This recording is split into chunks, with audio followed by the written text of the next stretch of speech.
Hello, viewers. Welcome to your Distinctive Destiny program. This is Maturity Network TV. We are coming from Nakuru Happy Church. This is in Kenya, Shabab. And I want to welcome you to this wonderful program today. My name is Pastor Patrick Mwangi. We have been learning on what we call spiritual warfare. We have already covered a bit of ground on the issue of spiritual warfare. And I pray that the Lord will help you to grasp the truth that is in the Word of God. You can check on previous episodes in case you missed any of them on our Facebook, on our YouTube channel. You can be able to see all that there, and the Lord will bless you as you do that. And we also invite you to call or to text on the numbers on your screen, just in case you need prayer on any issue concerning your life, concerning your family, and the Lord will bless you as you do that. Praise the Lord. So spiritual warfare. We have already taken our scripture, the lead scripture, which is in Ephesians chapter 6 and verse number 10. And I want to say that Paul, speaking and writing to this church in Ephesus, he wrote some 6 loaded chapters. And, from chapter 1 to chapter number 6, everything in there in the book of Ephesians is powerful. And I encourage you to go and do a study on that book. But concluding, that is on chapter 6, Paul tells the brethren there, finally, brethren, be strong in the Lord and in his might, his power. Put on your whole armor of God, that you may be able to stand against the wiles of the devil. Put on the whole armor.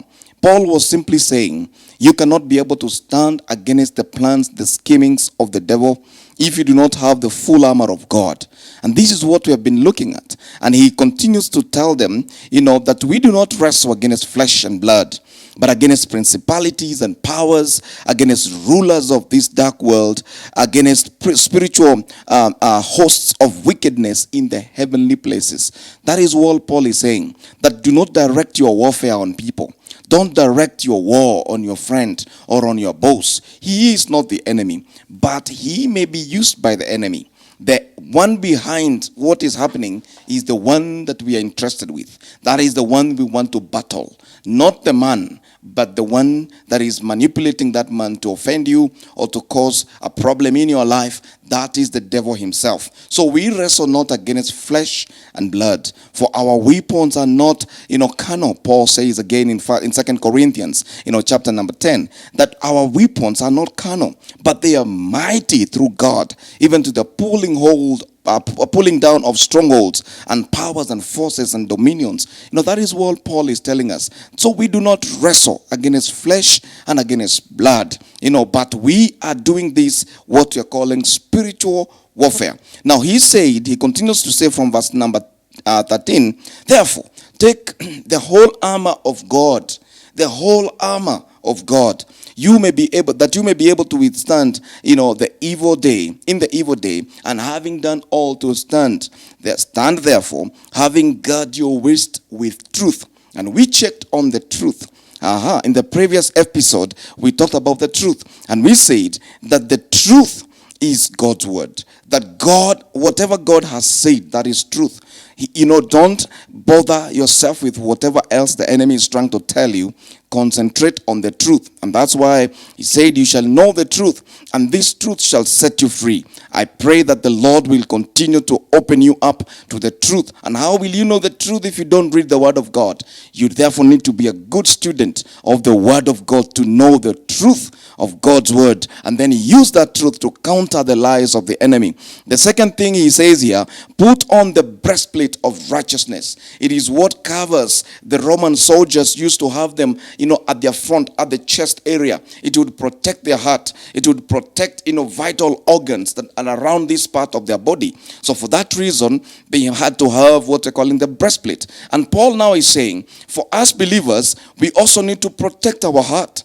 We need to protect us, because Proverbs says, guard your heart with all diligence, for from it flows the issues of life. So we have to ensure that our heart is guarded. The enemy wants to look for cracks to penetrate into your heart and to penetrate into your mind and to destroy you. For that reason, you have to guard it, have the breastplate of righteousness. So it is the righteousness, not our own righteousness. For our own righteousness is like filthy rags, but the righteousness of Jesus Christ imputed on us becomes our protection, becomes our breastplate. We saw that yesterday.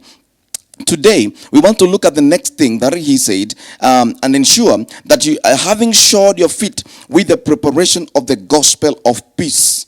Here we are seeing peace now being brought about. And we are saying this. If you are going to have a victorious life as a believer, you must be at peace. You must be a person that is willing to spread the gospel of peace. Your feet must be ready to go. Your feet must be guarded and ready to go.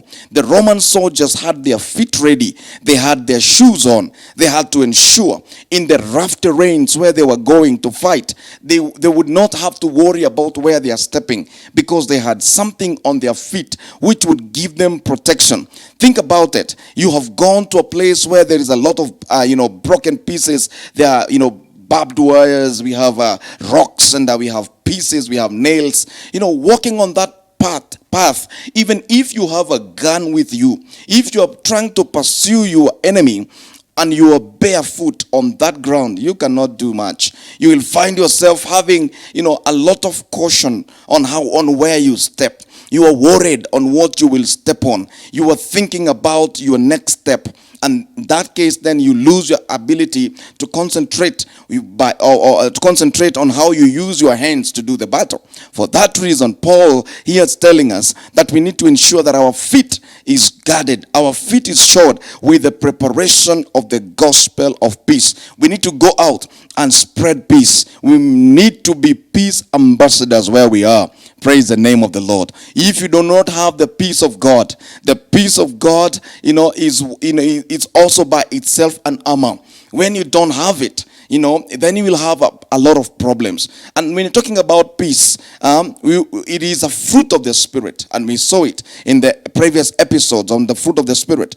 And I want to say this, that we are calling peace has three elements. The first one is peace with God. And that one you get through salvation. The moment you accept Jesus as Lord and Savior, then you have peace with God. You are reconciled to God. You have a relationship. He is your Father and you are His Son. You have peace with God. The next aspect of peace is peace with yourself. Praise the Lord. Don't shoot yourself down. Don't see yourself as nothing. If you have a relationship with God, then that relationship will automatically give you peace with yourself. When you see people committing suicide, it is only because they don't have peace within. When you see people doing this and the other, the enemy, are trying to tell them to kill their lives or to to mess around. It's just because they don't have peace within. But when you have a relationship with God, you have peace with God, and then you have peace with yourself. You can never have peace with yourself if you don't have peace with God. It has to start with God first. Peace with God. Once you have done that, then you will find peace with yourselves. And for that reason, after you have gotten peace with yourself, then it is now very easy to have peace with one another. Peace, in marriage. Peace with your children. Peace with your neighbors. You have peace with every person that you come across.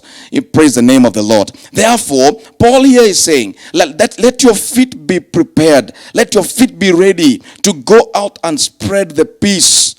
Because by preaching of the gospel of Jesus, people will hear this word and they will get converted. They will have peace with God. When they get peace with God, they will have peace with themselves. When they have peace with themselves, they will have peace with one another.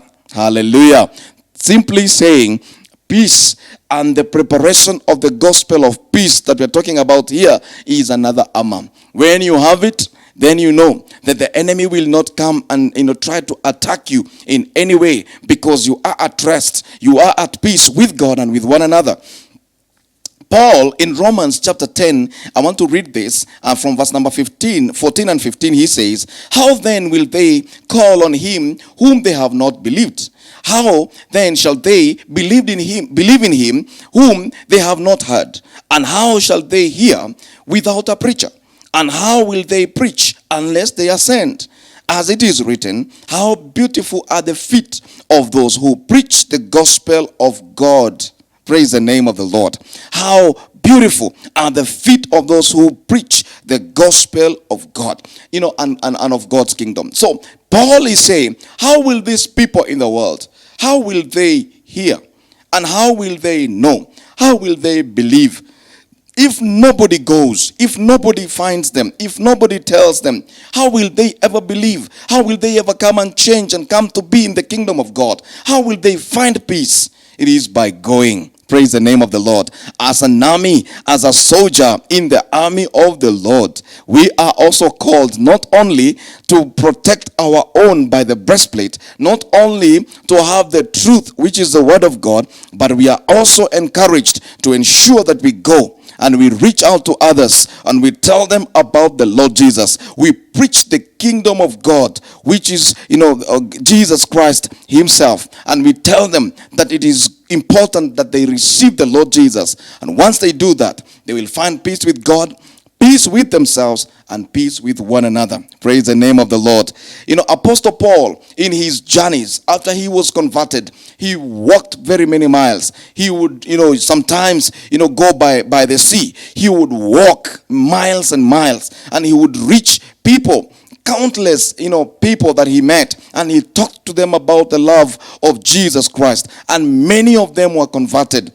Today, we have all kinds of communications. We don't have to walk miles and miles like Paul did. Today, we have, the air. We can go by sea. We can go by our phones. We can go via the internet. We can go by all other means, by mails. And for that reason, we are at a better position to take out the gospel of peace to the world than it was in the days of Paul. Let us use all that we have, brethren, and reach out to others and tell them about the love of God and tell them about the peace that you have found inside of you. Hallelujah. You therefore need to go. Acts chapter 20 and verse number 24. And this is Paul again. And at this particular point, he was being compelled to go back to Jerusalem. And Paul was not very sure what's going to happen. The Holy Spirit had warned him many times that, when you go back there, you may be put in prison. You may find yourself in a lot of hardships. But verse 24, he says, however, I consider my life worth nothing to me. My only aim is to finish the race and to complete the task the Lord Jesus has given me, the task of testifying to the good news of God's grace. Hallelujah. Paul knew that ahead of him was a lot of danger. He knew that there will be prison ahead. But even the Holy Spirit had warned him. But he decided, to me, my life is not even important. But I'm interested in moving my feet to the next level. And I go and tell others about Jesus Christ. He was not worried about him. And in Acts 21 and verse number 12, this is what the Bible says. When we heard this, we and the people there pleaded with Paul not to go up to Jerusalem. The people that were around Paul, when they heard what was going to happen, because Agabus had already come and he had, he had done what he did, and using the belt, tying him and telling him the owner of this belt, when he gets to Jerusalem, he will be tied this way, and he will be in a lot of anguish and problems. When they heard that, the people that were with Paul told him, please don't go to Jerusalem. Then Paul answered them, and this is in verse number 13 of Acts 21. Why are you weeping and breaking my heart? Am I not ready to be bound? Sorry. I am ready not only to be bound. Thank you. I'm ready not only to be bound, but also to die in Jerusalem for the name of the Lord Jesus. He is saying, I am ready not only to be bound, like what Agabus has just demonstrated here. I'm ready not only to be bound, but even to die for the Lord Jesus Christ. When he would not be dissuaded, he gave up and he said, we gave up and said, the Lord's will be done. Paul was so convinced that my main reason, my agenda on this world, my purpose of living, my mandate as a believer is to go. And to go with the gospel of peace. Tell them about Jesus. And when you tell them about Jesus, they will find peace with God, with themselves, and with one another. And that is an armor. I want to say this. If you cannot share the word of God with others, then that is a problem that you have right now. And I pray that the Lord will help us. You see what? If you do not have peace from inside, the enemy now will use that. When you don't have peace with God, when you don't have peace with yourself, the enemy will use that. When you don't have peace with one another, the enemy will use that. And he will accuse you before God, and he will look for all opportunities to dart arrows at you because you are peaceless at that particular moment, and he will throw words at you, he will throw ideas at you, and he will show you how God does not love you. And the next thing you find yourself thinking things that you would probably have not have thought if you had peace. You start thinking about committing suicide. You start thinking about doing other things that are crazy. Why? It's because you don't have peace from the inside. I pray for you, even as I pray today, that God helps me and God helps you to have the peace with God, peace with ourselves, peace with one another. Father, help us today. We have learned that this gospel of peace is another weapon that we can use to deliver and to liberate our friends, our family members, our communities, our church, and our nation at large. Father, we pray that you help us today to go out. Our feet will be ready. We will go where you send us. We will not lag and just sit back and watch, but we will rise up and move and go. Where you lead us, Father, we shall go. And we will do that which is your will, telling others about the peace of our God and the peace of our Lord Jesus Christ. We give you honor and we give you glory. And it is in Jesus' name we pray. Amen. The Lord bless you. May you have a wonderful day full of peace of God. Amen.